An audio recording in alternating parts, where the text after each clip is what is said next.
मगध साम्राज्य। हर्यक वंश 544 से 412 ईसा पूर्व के अधीन मगध साम्राज्य शक्तिशाली होकर उभरा। हर्यक वंश का प्रथम शासक बिंबिसार 544 से 492 ईसा पूर्व था। बिंबिसार ने अंग पर अधिकार कर उसका शासन अपने पुत्र अजातशत्रु को सौंप दिया। बिंबिसार ने वैवाहिक संबंध द्वारा भी साम्राज्य को मजबूत किया। उसने कोसल राज की पुत्री तथा प्रसेनजित की बहन महाकोसला से विवाह कर दहेज में काशी प्राप्त किया। उसने दूसरा विवाह वैशाली की लिच्छवी राजकुमारी चेल्लड़ा से किया, जिसने अजातशत्रु को जन्म दिया। तीसरा विवाह मद्र कुल के प्रधान की पुत्री क्षेमा से किया। मगध की असली शत्रुता अवंती से थी, जिसका राजा चंड प्रद्योत महासेन था। बाद में दोनों में मित्रता हो गई तथा प्रद्योत की चिकित्सा के लिए बिंबिसार ने अपने राज्य वैद्य जीवक को भेजा। मगध की पहली राजधानी राजगीर थी, जिसे गिरिव्रज कहा जाता था। 492 ईसा पूर्व में अपने पिता की हत्या कर अजातशत्रु याकुड़िक मगध की गद्दी पर बैठा। अजातशत्रु ने लंबे संघर्ष के बाद काशी तथा वज्जी को अपने साम्राज्य में मिला लिया। वत्सकार अजातशत्रु का मंत्री था।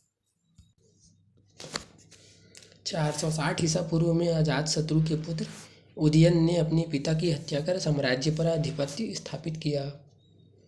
उदयन ने पाटलिपुत्र की स्थापना की तथा उसे मगध की राजधानी बनाया। इस वंश का अंतिम शासक नागदशक था, जिसे उसके अमात्य शिशुनाग ने मारकर शिशुनाग वंश की स्थापना की। शिशुनाग ने अवंती तथा वत्स राज्य पर अधिकार कर लिया। शिशुनाग ने वैशाली को अपनी दूसरी राजधानी बनाया। शिशुनाग का उत्तराधिकारी कालाशोक पुनः राजधानी को पाटलिपुत्र ले गया।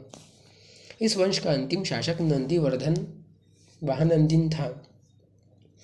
शिशुनागों के बाद मगध का शक्तिशाली नंद वंश का शासन प्रारंभ हुआ, जिसका संस्थापक महापद्मनंद था। विशाल साम्राज्य स्थापित करने के कारण इसे एक राट और एक छत्र की उपाधि प्रदान की गई। घनानंद इस वंश का अंतिम शासक था, जिसे यूनानी विवरण में अग्रमीज कहा गया है। घनानंद सिकंदर का समकालीन था।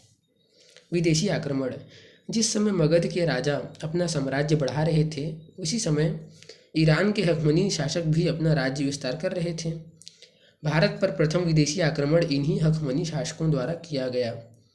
पहला सफल आक्रमण डेरियस प्रथम द्वारा किया गया।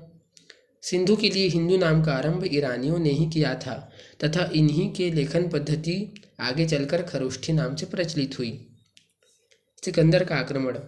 ईरान को जीतने के बाद सिकंदर काबुल की ओर बढ़ा, जहां से खैबर दर्रा पार करते हुए वह 326 ईसा पूर्व में भारत आया। उसका सेनापति सेल्यूकस निकेटर था। सबसे पहले उसने तक्षशिला को जीता, जिसके शासक आम्भी ने न केवल सिकंदर के सामने आत्मसमर्पण किया, बल्कि उसका सहयोग करने का भी वादा किया। आगे सिकंदर की लड़ाई पोरस से हुई। झेलम नदी के तट पर लड़े गए युद्ध को वितस्ता या झेलम का युद्ध या हाइडे स्पीज के युद्ध के नाम से जाना जाता है। यद्यपि सिकंदर ने पोरस को पराजित किया था, किंतु उसकी बहादुरी से प्रभावित होकर उसने उसका राज्य उसे वापस लौटा दिया।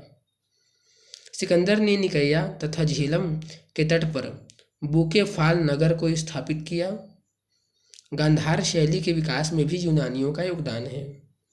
सिकंदर के साथ नियार्कस, आनेसिक्रिट्स और अरिस्टोबुलस जैसे लेखक भी आए, जिन्होंने भारत के विषय में अपने विचारों को लिपिबद्ध किया था, जो कि इस काल के इतिहास निर्माण के लिए अत्यंत उपयोगी है। 323 ईसा पूर्व में बेबीलोन में सिकंदर की मृत्यु हो गई।